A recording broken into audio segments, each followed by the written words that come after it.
Hello and welcome to the latest episode of Material Matters with Grant Gibson. I've done over 120 shows now. However, for listeners who might be new to all this, the idea is I speak to a designer, maker, artist or architect about a material or technique with which they're intrinsically linked and discover how it changed their lives and careers.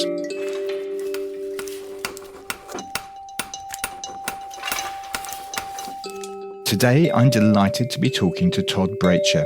The US-based designer has worked with brands such as Humanscale, 3M, Herman Miller, Georg, Jensen and Issey Miyake through his eponymous studio, winning a slew of awards along the way. More recently, he created another company, Betterlab, in which he collaborates with scientists and innovators to, in his words, shape emerging research and foundational technologies into game-changing products. The company has taken a particular interest in the potential of light for medical and other perhaps unexpected uses. Todd's latest project is a book. Design in Context, which is out now, illustrates how design and design thinking has the potential to change and shape every facet of business. Todd, thank you very much for doing this. How are you? I'm doing well. Grant, thank you for having me. It's my pleasure. Was that okay? Fantastic. It's all truthful, which is great. It's a good sign. Always handy. I'm intrigued because we are looking at each other on a kind of virtual studio that I have, and your background is giving not very much away, I have to say. But where are you right now? Right now I'm in Midtown Manhattan, believe it or not, with a beautiful view of Bryant Park, just about 2 meters away from me. But unfortunately, I'm inside of more of a acoustically controlled environment. So I thought it made sense for this. Yeah, I'm seeing that. Where is the acoustically controlled environment? Yeah, I'm at the Humanscale headquarters, and where they've been for quite a long time in the very beautiful, very well-known Skidmore, Owings, and Merrill Grace building. Very good. Very good. Okay, so the reason I ask is we have a bit of a tradition on this podcast of asking guests to talk about where they work, describe their studio. So perhaps we can maybe cheat. Where is your studio based, Todd? My studio's in what's called the Brooklyn Navy Yard. If you're looking sort of at a map of New York, there's you probably heard of Dumbo and the Brooklyn Bridge. So there's sort of that portion. And then you have Williamsburg and the Williamsburg Bridge. So we're in between the two, if that makes sense, looking straight out to the water. So it's quite beautiful. So we have Manhattan as a sort of horizon. Sounds like it could be worse. And what does it look like inside? Is it full of prototypes and drawings, or how do you work? A bit of both. It's almost like a living room studio, if that makes sense. So it's a large space, huge ceilings, and I'm loving the light in it, which is one of the reasons why I'm there. And it's a bit of both. It's a lab meets office meets living room. That's an intriguing sounding combination. Yeah. I mean, from equipment to beautiful sofas to relax to ways to just enjoy music. And so it's quite a range. And now the studio over the years has really evolved into being a hub for folks. So there's less of sort of like employer relationship. It's more of a hub. Folks come and go. So it's a very dynamic space where folks are meant to just be welcome to come and go as they please. So it's a dynamic environment for sure. Yeah. So how big, I mean, these folks that you describe, are they employees, some of them presumably? So it's interesting. I've never really had, I guess you could say I have, but like a formalized practice. I always felt it is a business, but I always felt as though it was strange to have a staff of people. So number one, I do the design in the studio. We sort of tinkered with scaling that over the years and it doesn't really work. And that's what I love to do. But I've noticed that instead of servicing a debt, like for example, we do a wide range of work. So if we're doing even, brand transformation for a company, if I had brand folks on the team, then we need to have another brand project right on the heels of it. So it's servicing a debt is the model I don't like. So I have a core of, it ranges right now, we have 3.5 people. But we range to 19 that we lean on external folks, but they're folks that I've been working with for nearly 25 years. And they're all over the world. They're the best at what they do, from material engineering to sustainability engineering to scientists to optical designers, you name it, and including the brand folks. So we bring in who we need when we need to, and then when we don't, we don't. And so it's a really lean operation, but we can really bring muscle when we have to. Which sounds kind of the way to go. But I guess the problem with that model could be that you rely on people to be able to drop whatever they're doing and work with you if you have a project on the go. Yeah, we just schedule accordingly, and it's never been an issue. And there are people that I love and known really well for so long. So it's not a transactional relationship. It's kind of the feeling of getting the band back together all the time, And so it's a really nice, it's a wonderful way to do it. And as we all age together, and our competences continue to grow. We love coming together to really, put that to practice. Mm. Can we discuss the type of work you do? Because, as we've kind of alluded to, you trained as a product designer, but your remit is rather bigger than that. I mean, what kinds of jobs do you take on? And how do you work with the companies you work with? I mean, you've described yourself as being at the intersection of design and strategic leadership. And I wonder how that plays out in the real world. Yeah, I think that's a great question. I remember, feels like 100 years ago, when I used to live in the UK, I was working for Tom Dixon at the time as a designer, and I was making furniture and lighting and other various products, buildings even. So number one, to your point, the remit was wider than doing furniture. So from restaurants to buildings to objects. So that expanded my, I guess you could say, appetite for what I can do as a designer. I didn't realize that I was allowed to, so to speak. I thought it was other folks that did. And it was very sort of siloed in a way, and less generalism wasn't really something I thought was advisable, but I loved it and I really enjoyed doing it. And then to further that, I remember asking Tom himself one day, and I said, Tom, what do you love about design, actually? And I'm really curious. And his response was the business of design. And that sort of surprised me, especially if you kind of knew Tom a little bit. It was strange of a comment because he didn't strike me as a kind of raging businessman. He was a creator, a visionary. But the more you knew him, the more you really understood him, you saw that actually was his strength. And what unlocked for me at that time was that's what I loved about design. And I always thought, again, that you needed a business partner, or I didn't go to business school, so I shouldn't have those conversations. I'm not qualified. And I had a lot of limitations. I didn't come from a family of business folks. So it was interesting to have that unlock for me. And then over the years, I started to see design had a limited power within an organization. It was this add-on, this kind of aesthetic exercise at the tail end of a process.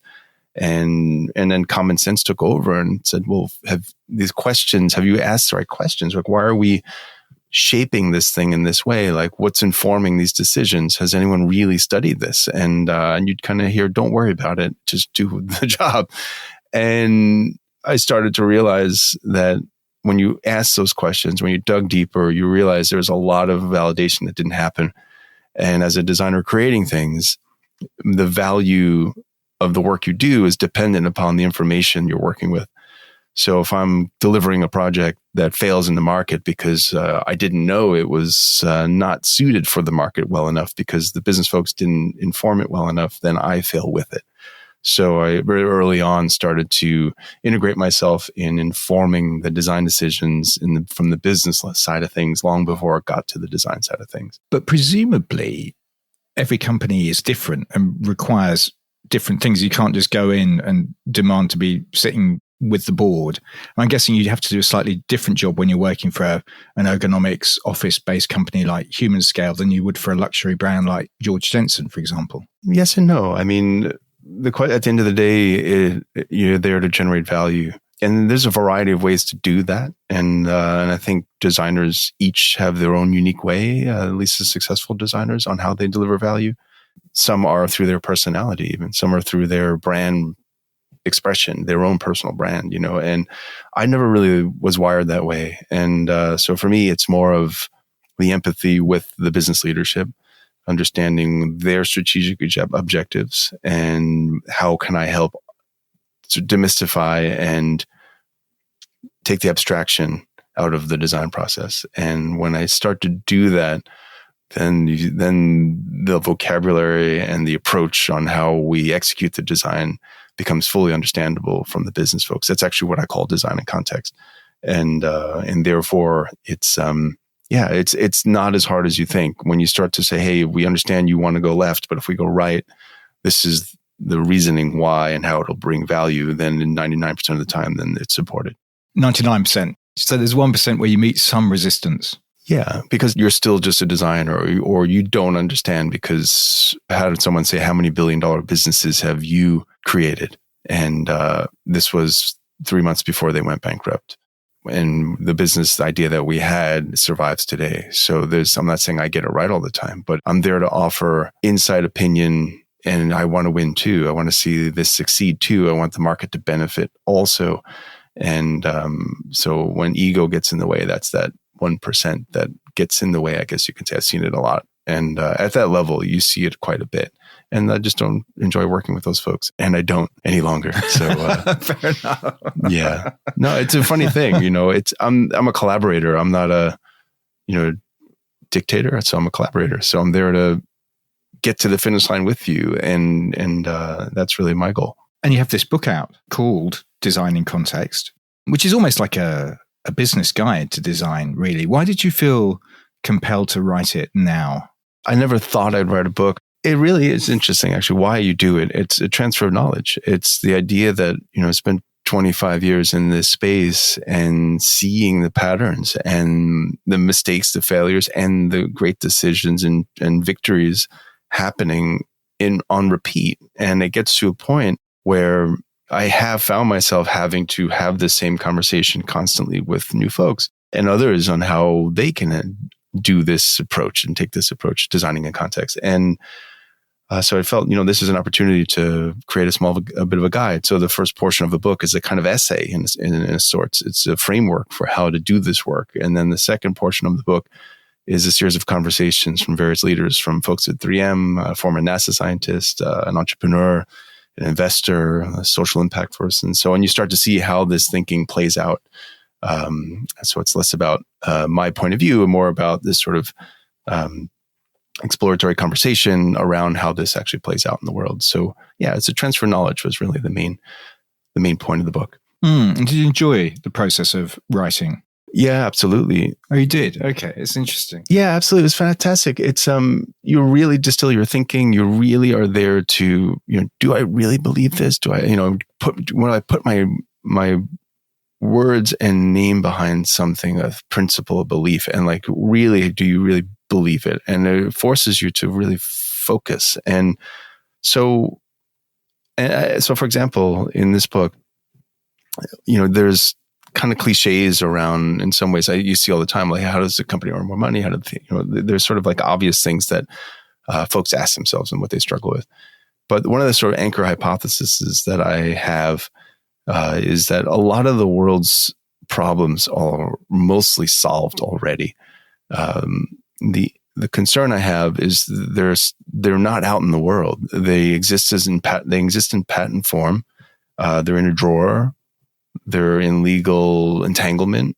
They're part of a patent moat. There's a variety of reasons why these things are not in the world. Or worse yet, they're in the world, but they're not working well. They're not being adopted, and they're losing to a lesser good solution with a better design. Do you have an example of that? I mean, there are probably numerous things that we're not doing as well as we should, but something that we have a solution for. 100%. Every day we walk across it, and I'll give you some examples, but the book is really intended to say, this is how you deal with these things. And if it can help a company get some of these ideas that they have out into the world and across that finish line in a successful way, then excellent. That's what it's for. And so I can give you a couple of examples, but one, for example, through my business Betterlab, who you mentioned, is Betterlab is really designed to action on those words. So when I'm interested in making furniture or sofas, coffee tables, no, it's really, what if I take one half a step back, what gave birth to Betterlab was a bit of a frustration. So as you're well aware, there are design events around the world. We both know many of the same designers, very well-known folks, and media and general contemporary culture celebrates this act. I love the way you grimaced when you said media. Well, you won't have seen that, listeners, but he did. The media, and contemporary culture celebrates this design community, and congratulations on making a sofa and like, a coffee table and a new lamp, and like, and there are, cocktail parties, and like people are made famous for this. And you know what? It's great. It's fine. And I was part of it as well. And I appreciate it, but I look at this intelligence of the group of folks, this collective intelligence, and go, wow, that's sort of disappointing. Johnny Ive released his new collaboration with Montclair, I believe, where they developed a button and like how to close your shirt.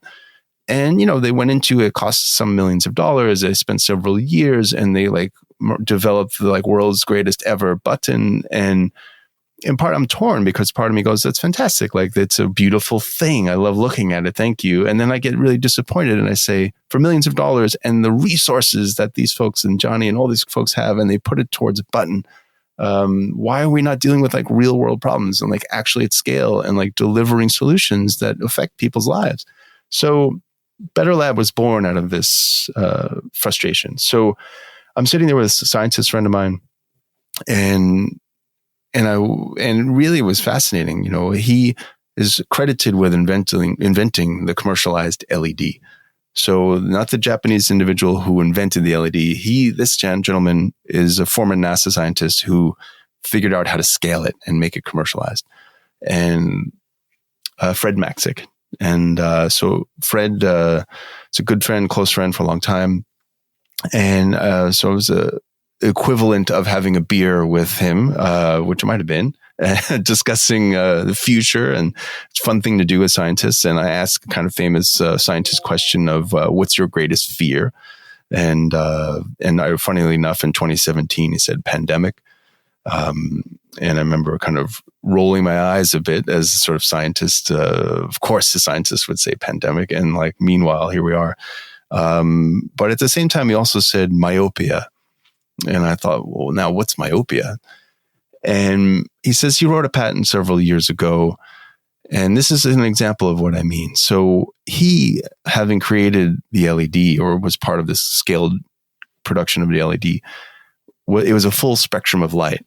And he was well aware that as LEDs became cheaper, as they got value engineered, they would eliminate the full spectrum of light and deliver really only what you use to see. So a very narrow spectrum of light. And he said, that's fine for seeing, and it's great for reducing costs, but it's terrible for your eye health. So now our iPads, our phones, our laptops, the device we're on right now, your television, your lights overhead now, which are LED, are not delivering a full spectrum of light to you. So he predicted that the world will suffer from an epidemic of myopia, which if you've Googled this, the World Health Organization has classified this as the largest threat to eye health this century. Yeah, and myopia is a condition that affects the sight and seeing at distance particularly. That's correct. Because in the eyeball, if the eyeball is too long or the cornea is too curved, I think I'm right in saying. That's exactly right. And it's a condition of your eye not fully developing during childhood. And how your eye fully develops, one of the key drivers is light. And if you're not outside, so kids today have replaced outdoor playtime with screen time. Architecture now is, believe it or not, in Asia specifically, they have number one, longer school days. Number two, there's even buildings that are more underground, so there's less natural light. Number three, there's coating on windows that are limiting light. Number four, we're not surrounded by any incandescent lighting anymore, so it's mostly LED. So all these factors are leading to an underdeveloped eye. And by 2050, World Health has identified half of the world will be myopic, and 10% of this population will go blind in their lifetime. And it's quite a concern. And you'll be hearing about it more and more. It's a first world problem. It's a non-issue in developing nations, interestingly enough, because folks aren't attached to a device. And so this gentleman had an idea that would address it. But it's just a patent. He sat on this patent for years. It's just a piece of paper, and it has a certain amount of value to some folks, but until you understand really what it's for.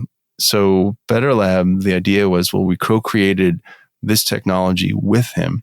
We've come up with a way to leverage this patent by embedding into a frame of glasses phosphor that glows in the dark, basically. So passive technology. So you don't plug it in. It's It's like the glow-in-the-dark stickers, if you remember as a kid.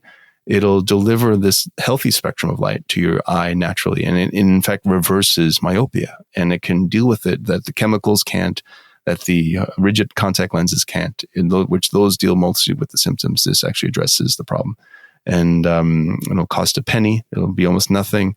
But the number one thing we're launching this brand with is just go outside and be outside more. And in fact, we're creating a small pin that you could wear that'll shift color when you've had enough outdoor time. And we just want to give them away. We just want people to get out there. So these are things that this is a correctable problem. And Fred has this amazing patent that we just need to think through how to get it into the world. And that's what we've done. So is it out in the world yet? It's not quite yet. No, we're finalizing the prototyping now. Okay, so that's an example that we have a problem and there's a solution for out there that we can achieve.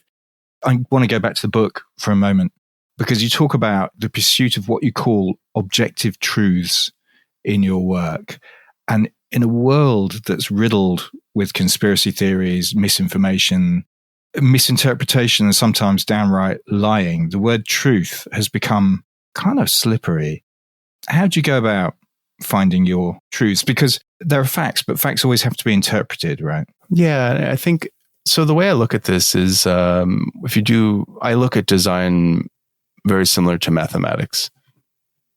And if I said, let's take a better example. If we go to the park and let's say we look at a tree, I don't think, I say, hey, Grant, see this tree here. What do you think? I don't think, I could be wrong, but I don't think you'll say, hey, Todd, this tree is a little bit too tall.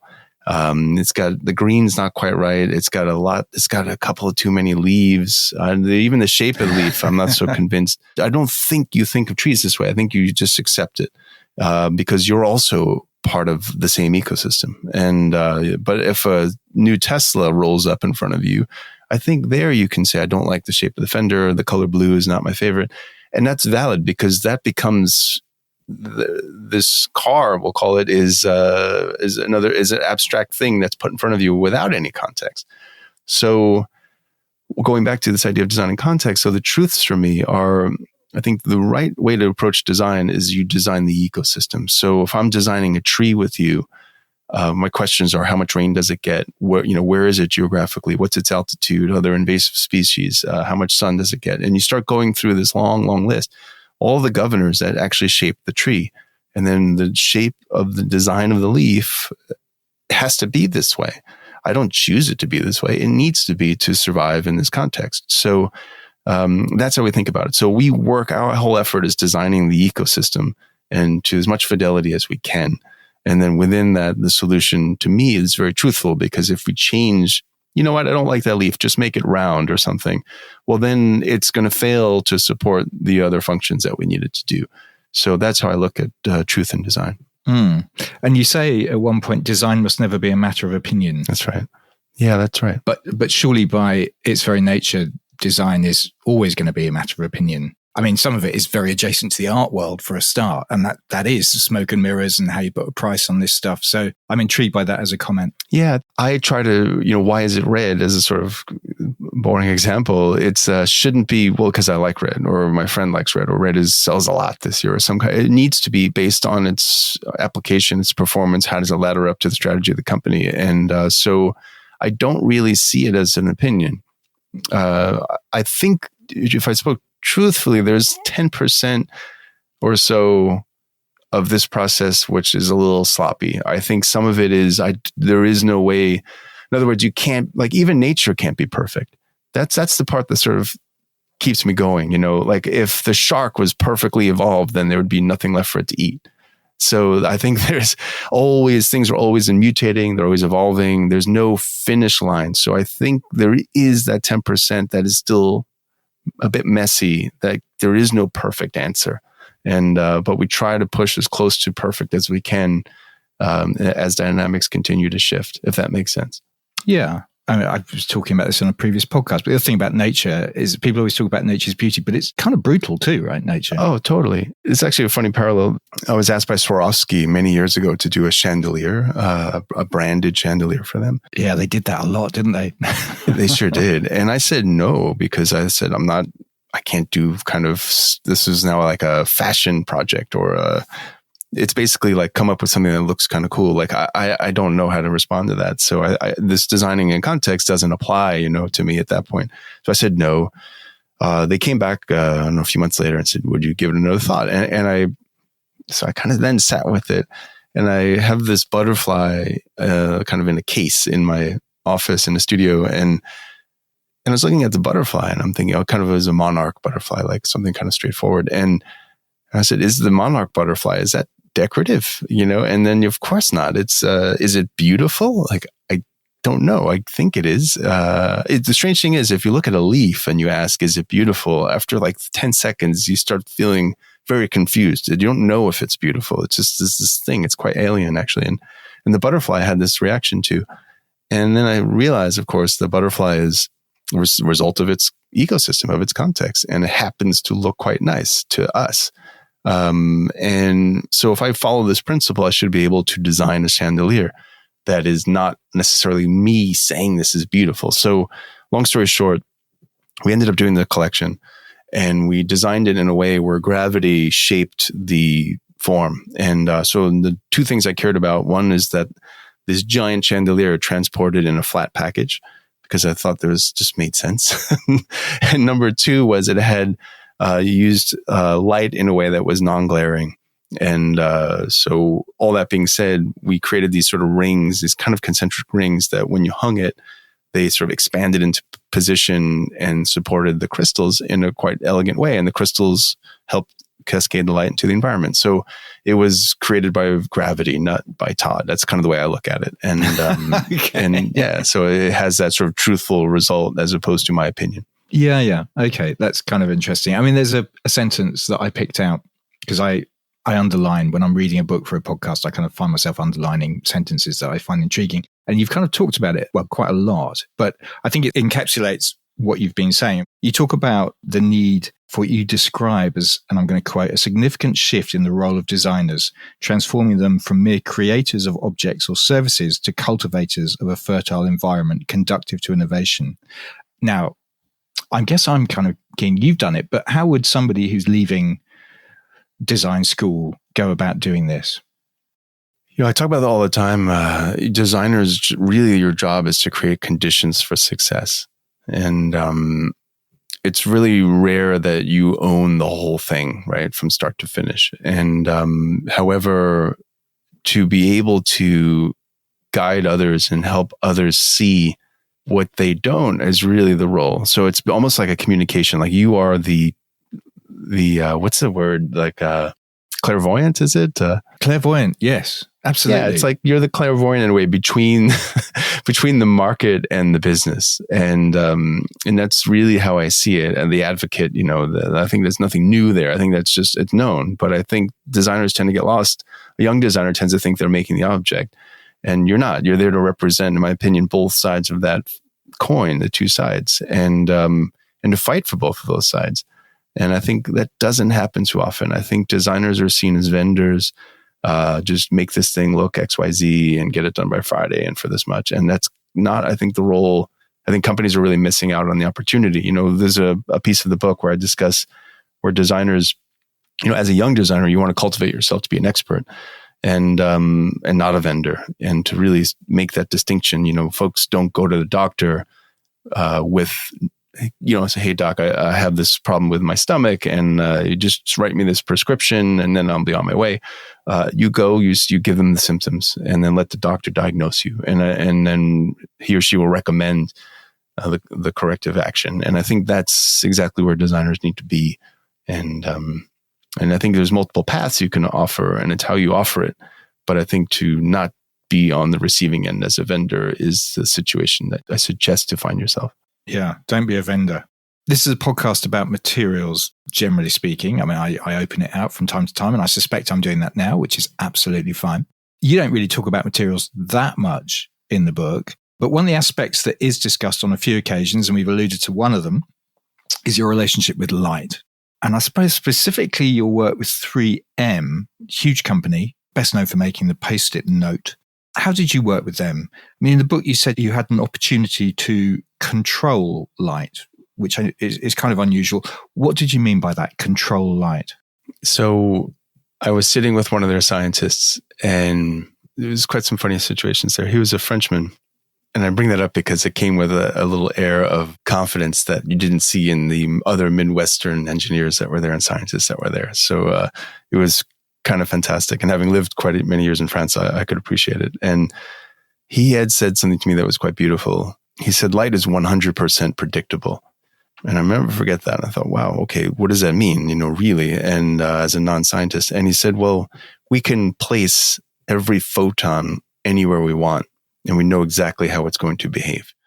I thought, this is incredible. So light became a material, and I've met other business folks that like light is like black magic to them. They don't understand it at all. And to this gentleman, and he helped me educate me that this couldn't be further from the truth. It's absolutely physics, and to the level where they can control it. So one of the projects I was developing there was a way to light architecture as efficiently as a mobile phone. And which is a whole conversation I'm happy to go into. But separately, I sort of sketched this loose idea of like, if we had a point of light, an LED, how can we distribute this light in a way that's similar to a mobile phone? And it was kind of, I could have designed it in Microsoft Word. I didn't have to really do anything from CAD perspective or design perspective. And he disappeared, came back with some what's called ray trace, and a ray trace calculates the photons and essentially renders where the light's going to go so you can see it.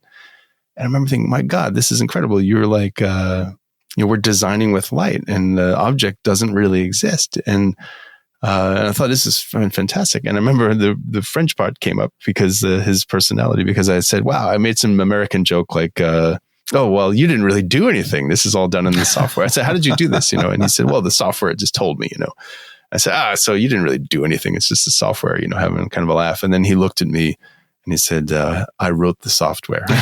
Okay. So understood. Fair enough. So, yep. I will go back to my colored pencils, So, so I started to really understand that this is phenomenal, that what we can do. So with 3M, we ended up creating a lighting division that was really shaping light and not styling light. A lot of companies you'd see, they don't actually make the light engine. They don't shape the light. They're just putting a light bulb, we'll call it, inside of a fixture that looks nice, and they ship it. And so, but the end result, I think there's a product called Light Falls, but then there are other products as well. They differed from other lights, kind of how? In simplest words, and I touched on it just now, they shape light. So we are able to place photons where we want to and where we don't want to. So, for example, we did a lamp called Vessel, which is like, it looks like an empty glass of water and just a cylinder of quartz crystal. But in there, we have engineered in an optic, which essentially hides the LED, the light source, and distributes the light source through this, what is empty glass of water, and illuminates the surface of the table with the most perfectly even light possible. And it looks like it's coming from nowhere. And how we did this was, I remember rolling out a piece of paper on a table, and I drew a circle about 1 meter in diameter. And I said, I want light from the middle of the circle to the edge of the circle, be perfectly even. And then I would like that light to transition to dark in about 150 to 200 millimeters. That was the brief. And then we came back to a ray trace. We came back to the scientists, and they reverse engineered the optic that can do that. And so we have this beautiful fixture that delivers perfect light. In other words, we designed the result of light before we made the light fixture. And I think that's how it's very different. And that's what the power we have of working with 3M. Whereas in all my life with other companies, it's very different. We don't have those capabilities, that know-how, and it becomes more of a styling exercise of like a cool lampshade with the light bulb kind of in it, and then hope for the best. This was different. We were designing with light. Okay, no, that's really interesting. I mean, did your other company that we talked about earlier, Betterlab, did that come out of this project? I've been a kind of closet scientist for about 15, 20 years. So my relationships was, it's all kind of lumped together. This couple of scientists there at 3M are part of the Betterlab initiative as well. And so I've been sort of collecting people smarter than me over the years. And then we've been coming together on initiatives. So one of them, for example, is a hand wash project. Yes. Well, funnily enough, that, Todd, is my next question. Because one of the projects I was really fascinated by, and it was a thing we talked about last time we bumped into each other in London. And I mean, one of the reasons I was keen to do this podcast, amongst other things, is the work you've been doing with UVC light and hand washing, which it kind of alluded to on your Betterlab's website, but it doesn't say much about it. Can we talk about the background to that and what the benefits of this UVC light is and how you've used it? Would love to. So there's a business story, which I'm happy to go into. And then there's the design engineering story. So let's do both, man. Yeah, there's kind of an adventure here. So one of these scientists, he's also, again, a former NASA guy, and he put the light, he does the light in the International Space Station many years ago in the 1990s or so. And it's so kind of funny how it works. I'll try to make it somewhat short. Apparently there's a lot of IP, or we'll call it, or innovations up in the space station that you don't patent. Should you patent them, I guess it also makes it visible to the world. So over time, so you just leave it there. No one's going to see it. It's just a handful of people. So there's a lot of things up there. I know Disney does similar things where if you patent it, it puts it on a spotlight. So you just leave it quiet. And anyhow, there was this technology on the Russian side of the space station for a long time that the astronauts kind of thought, the American astronauts thought, what is this stuff? It's basically used to clean the environment while the astronauts are in it. So over the years, my friend there had sussed out with some of the astronauts what it was, and they figured out it's called UVC light. And UV light, we all know, of course, from the sun, it's a spectrum of light that could be quite destructive for human beings, skin cancer, etc. And it causes materials to fade, materials to fall apart. So UVC is a further version of UV light. So it's in the family of UV, but we'll call it around 222 nanometers. So it's a little bit, it's actually not a little bit, it's actually human safe. So it's barely on the cusp. So with that said, in the space station, it made sense. They can diffuse the room with 200 or let's say 222 light, and while you're in it, and it will keep pathogens or any kind of virals at bay. So it was pretty smart. Fast forward to 2019. Hang on, but before we go any further, are you saying they nicked this technology, Todd? Yeah. Yeah. Or borrowed it. Maybe you've stolen Russian technology. So okay, this is good to know. I've indirectly have stolen it. Not quite me. So, so these gentlemen put together a patent at some point in the late 90s, early thousands. I don't even know myself. And then that was the end of it. And then rolls around pandemic. And this gentleman calls me to say the government has seen his patent. Are we allowed to name him? This is Fred. The same gentleman. This is Fred Mannix. Okay. Yeah. And there was some more stories involved there with, he had a lighting company already. So this was a huge opportunity now in the pandemic to potentially leverage this technology. So, what they did was they ramped up and Fred asked me to join his business, to help stand it up and spin it a bit faster than it was going already. So while the world was sort of melting down with, COVID, suddenly this was a kind of rocket ship opportunity for this business. So it was just flying really fast. So anyway, we started developing lighting to go within architecture. And the idea was this UVC light to sterilize environments or keep things clean. So you literally can't get COVID in the room with the light. Like, it was fantastic. So that said, it had its own flaws. It was designed for the small footprint, we'll call it, of a space station. So inverse square law of physics tells you the further away the light is, the less efficacy essentially it has. So as you consider contemporary architecture, it's quite cavernous. And so the efficacy was now a bit questionable. At least the duration, it needed more time to kill. So therefore, it doesn't work as well. There was a vaccine on the horizon. It wasn't as sweet spot as you thought. Like it started out like a really good idea, and then in practice, it wasn't converting. So while this was happening, I remember I have two small boys, and they were both quite young at the time. And I remember going into a shop and then having to put like Purell on their hands, the liquid sanitizer and the gel sanitizers. And I didn't like this notion of a child putting some chemicals on their hands. It just doesn't feel right to me. And then I thought, well, wait a second. What if we use this light? I mean, it's for skin anyway. So like, why aren't we using this light source? So we quickly drew up plans for one and prototyped it. And we realized like, okay, there's something here. We started investigating how much it really, like, what is the problem with this sanitizer, liquid sanitizer?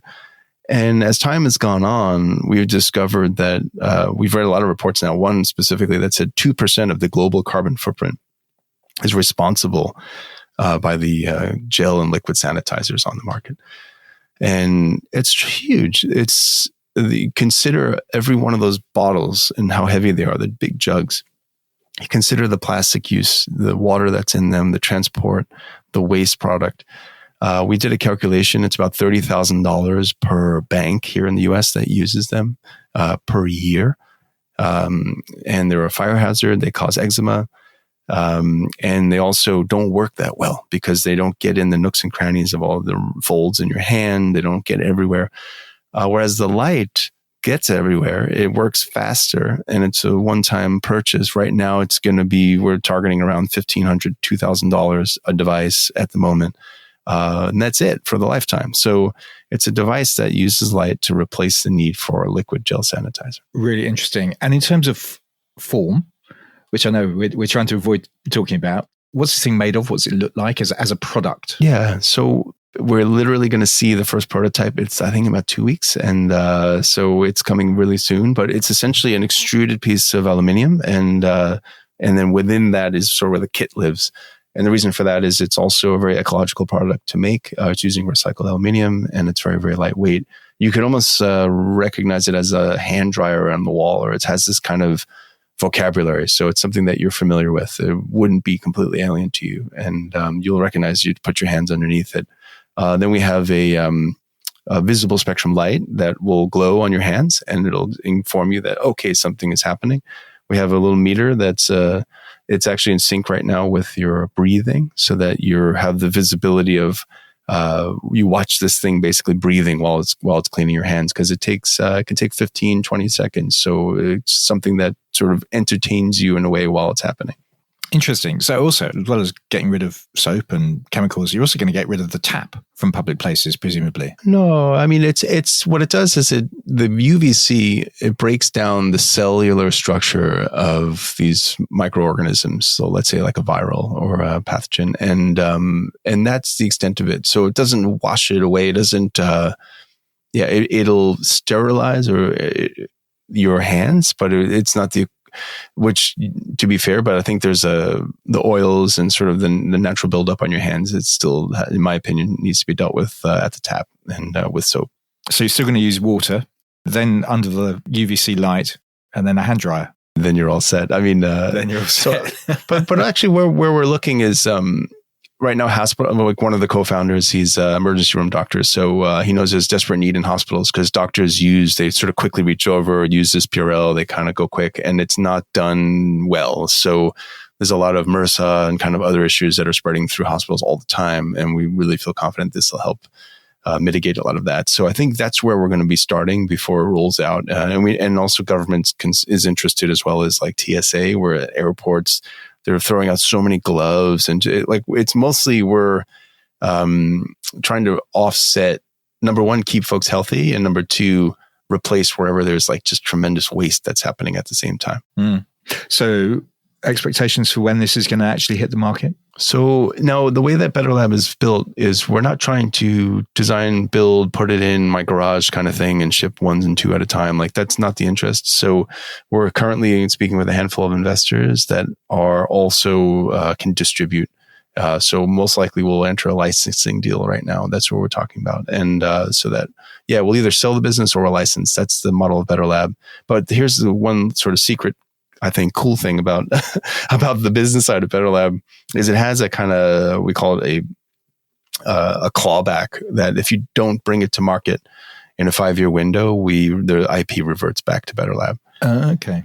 And the reason for that is we don't want to sell to, let's say, a liquid sanitizer company, and then they just throw away the patent or sit on it. We want folks to actually know that this will help the world and help folks.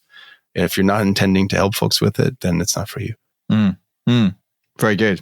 I mean, you were fascinated by design from a very young age. I've read that you grew up with the Vitra poster of 1,000 chairs on your bedroom wall as a child. Do you remember the moment you wanted to be a designer? Yeah, I think often, how did I get this poster? Actually, that's the question mark I have. I remember laying in bed, looking upside down at this poster every night, and I memorized most of these chairs upside down, and including seeing Tom and everyone else on this poster. And I have no idea how I even got this. My folks are not design people. Like, I just don't know where it came from, but I somehow got this in my life. And but when I wanted to be a designer, I think. I do know when I applied. So I thought I was going to be an illustrator. I love drawing, and I was going in the direction of medical illustration, which at the time was something to do, right? And 1990s, early 1990s, and as I applied to design school, turns out to do medical illustration, part of the application was had to design a product, and they gave a very specific brief. And I was actually a kind of respirator for the future when the world is too unhealthy to breathe in. Like, just kind of horrible scenario. And I had to design the thing. And I remember finding it really interesting. I actually went into the chemical mixtures that need to happen and how does it look? Because it can't look ridiculous if people are wearing this all the time. And I went through the whole kind of process. And at the end, I thought, what is this? This is what I actually really enjoy. It wasn't so much the drawing of it. It was the inventing of it. And that's sort of the point of the application. They said, well, then you should look at design, and that's industrial design. And that's where it took me. Very good. Because your mum was a teacher, your father a cabinet maker. Yeah, you got it. Presumably with his background, they were quite supportive of your design decision. Yeah, absolutely. And my dad, that's exactly right. He was a cabinet maker, mill worker for skyscrapers here in the city. He worked at a factory in Brooklyn at the time. And architecture was something he understood and was related to. He was on the vendor side, but so when I said design for him, I meant design and architecture. He said, "Oh, that's good. Like, that's a good thing." He saw that as like, it was sort of immigrant family. That's like a kind of moving up the ladder sort of mentality. So design was a good thing to do. And my mother, she also from an immigrant family, always wanted to be an artist. And of course, a woman in the 50s to be an artist would be, at that time, immigrant family was unacceptable. So she became a school teacher, and she had this kind of frustration of never pursuing art, and therefore design for me. She couldn't be more happy. What were their family backgrounds? Where were they emigrating from? Yeah, my mother's side was Italian immigration, and my dad was German and British. Okay, interesting. Yeah. So you studied at Pratt, industrial design at Pratt initially, worked for a couple of years, and then did this MA in Copenhagen. Why the decision to go to Europe? But actually, more particularly, why the decision to go to Denmark? I'll give you the true story. There's well, objective truth. This is what we're after, Todd, right? Yeah, I suppose. So you go to design school with this like big eyes of like, wow, this is going to be amazing, and then you sort of go through this. It's half art and sculpture and kind of this is beautiful experience, and then I was inserted into the design world. I was making spice racks, remote control caddies, complete rubbish, right? And like, this is what my life's turned into. What happened to everything I just experienced? So it's very transactional, kind of soulless stuff. Making just noise in the world was the job. I was working for a guy, and this is what it was. So I was really down about what design was. And at the time, there was a guy I was also freelancing for who had studied in Denmark. And he says, you should look at Denmark and you should look at furniture. And I thought, oh, what is this about?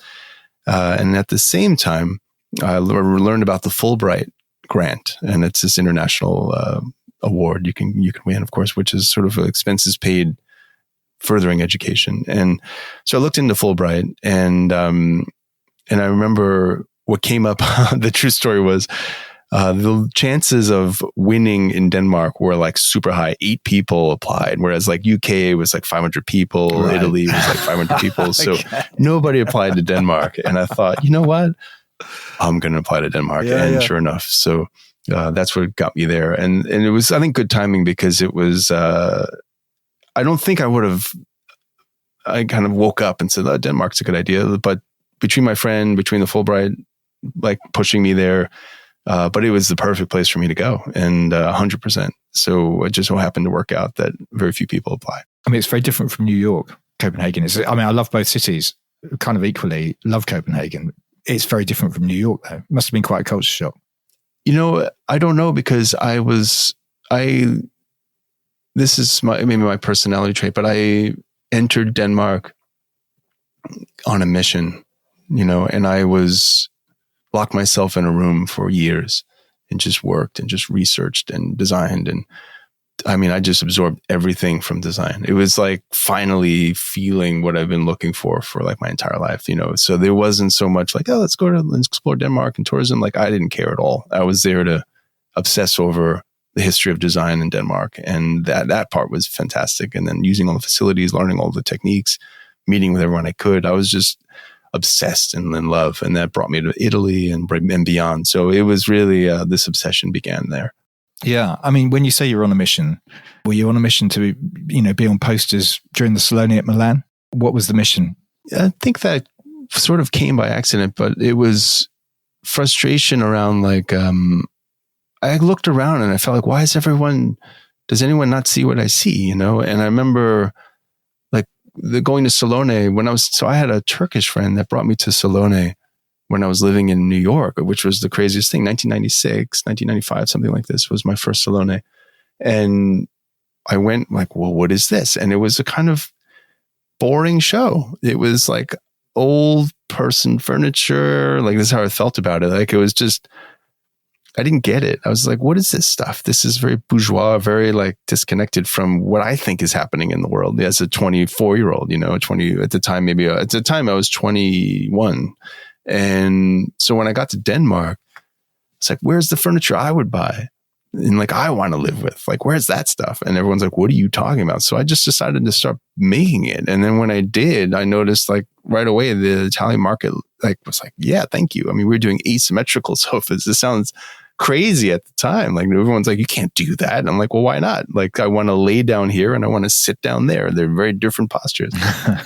So it was very deconstructivist about how I thought about design, and no one seemed to be doing that. So there was a lot of room for that at the time. Because your first piece was for Zanotta, I think I'm right in saying. Yeah, that's right. The Freud sofa. That's exactly the one. You cold called them, I think. Yes.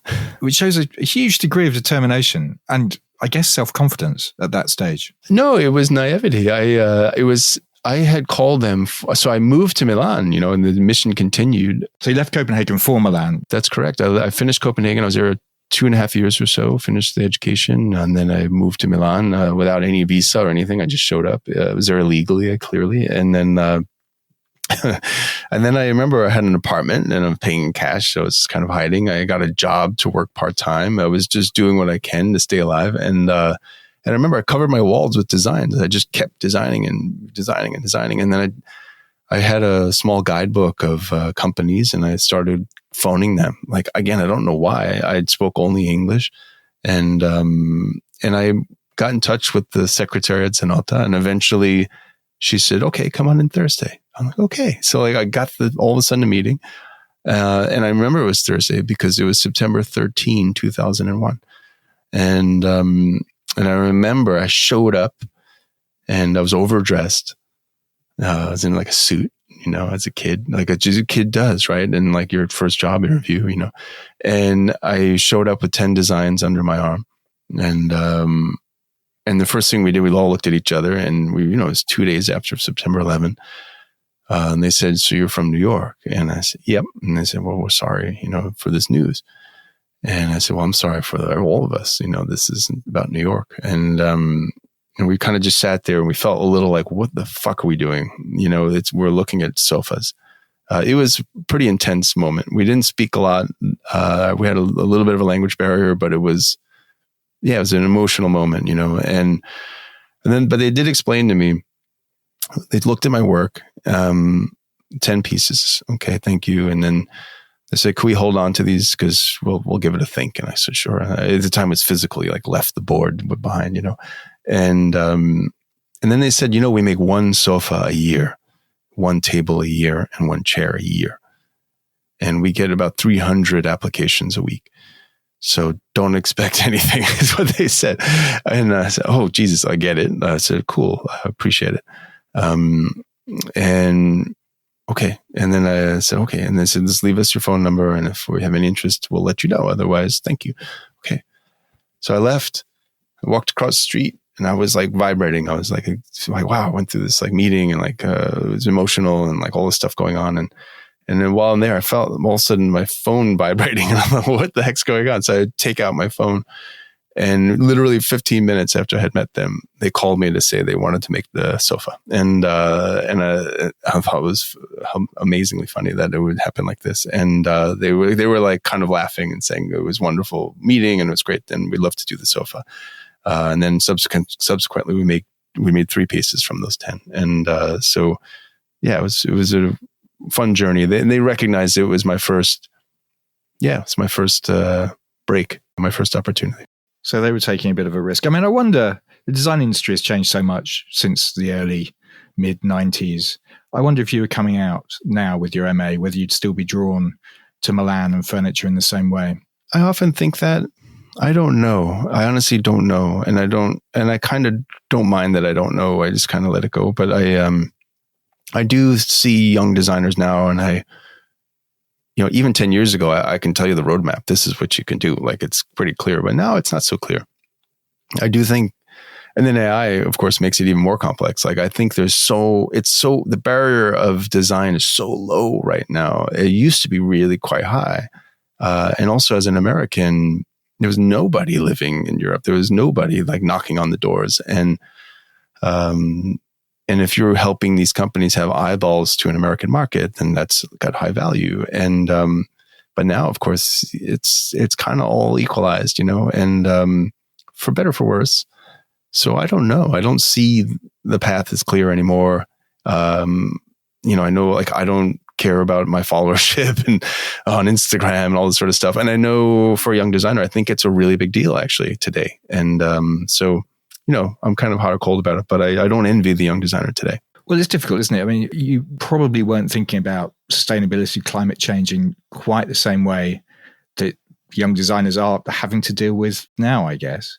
I kind of want to quickly pick up, because we're reaching near the end of our time, but it'd be remiss of me not to ask about your work with Humanscale and the climate crisis and creating net positive furniture. The kind of conventional wisdom is if you make anything, it's going to be bad for the environment.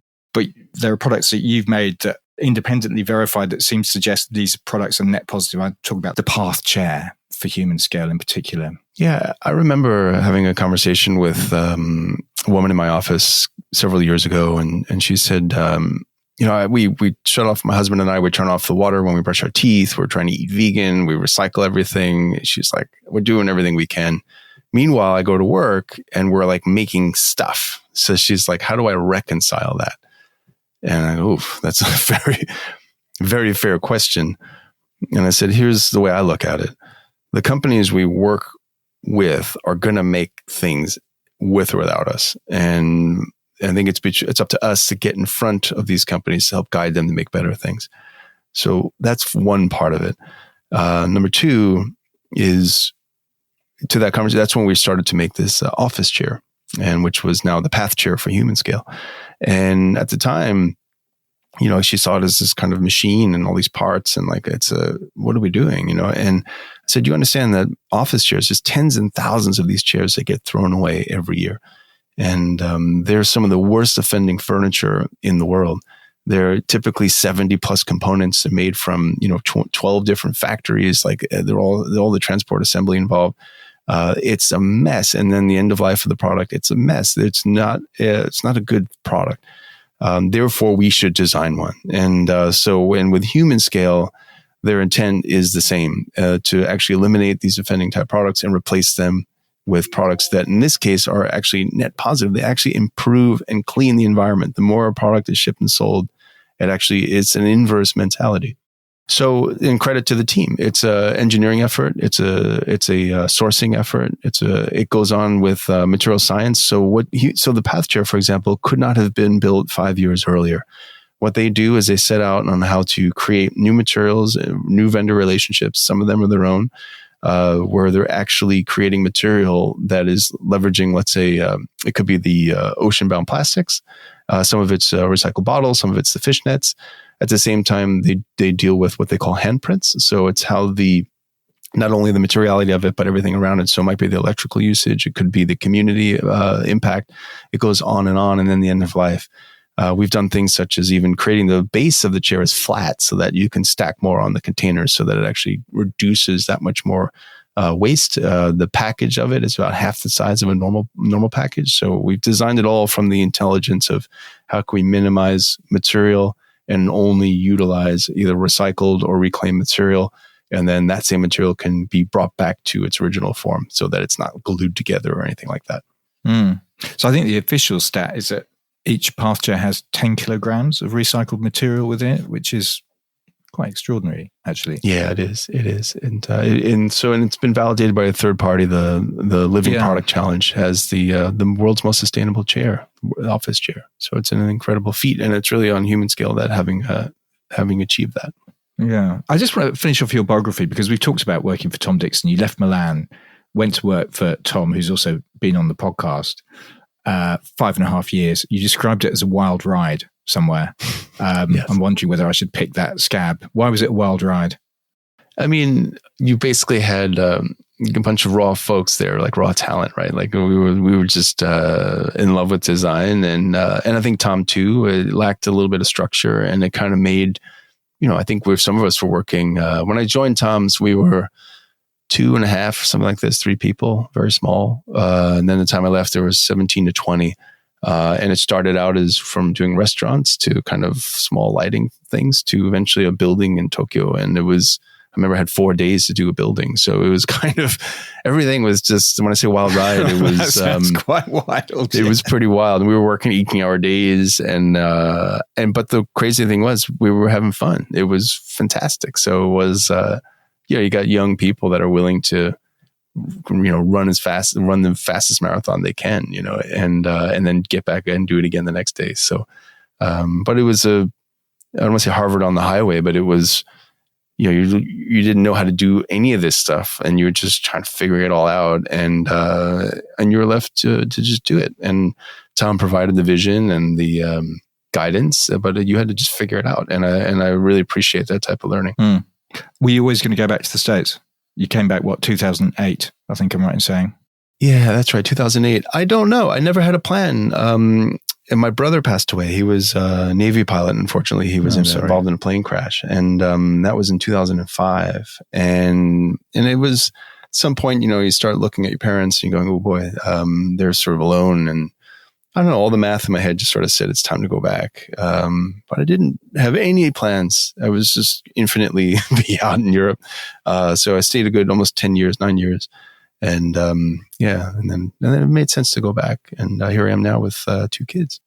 You and your brother had very different careers. I mean, it's fairly extraordinary. It's funny. Yeah, he was being a pilot, military pilot, but we had the same love, which was, he loved the airplane, like what it could do, he loved it. And I remember I loved how it was made and how it looked and all these things. And I had a conversation with him once around because he was an aeronautical engineer. Did you study birds or bird structure or this? He goes, oh no, that's interesting. He thought. I said, what do you mean? You never thought to look at a bird, So, but it was funny that we're looking at the same problem from 2 different lenses, but we enjoyed that subject for sure. Interesting. Todd, we're coming to the end of our time, which is a shame because I could have talked for quite a lot longer, but kind of standard final question is plans for the future. I mean, obviously you have this new lighting product coming out somewhere in the midst of all this, but other things we should be looking out for?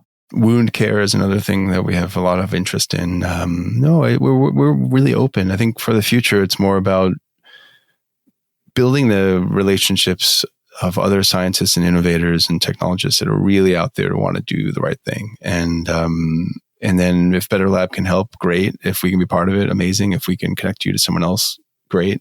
We just want to, really measurably move the needle in the right direction for the planet. And when you think things are going to get made one way or another, and we think the collective intelligence and resource we all have, let's put it to the good. And we don't really need more coffee tables, in my opinion. So I think Betterlab, I hope, is the beginning of this sort of science-informed or science-based design, and where we'll start to see folks pushing to get this momentum moving. That was really fascinating, Todd. Thank you so much for your time. Really, really enjoyed that. Thank you, Grant. As always, see you soon.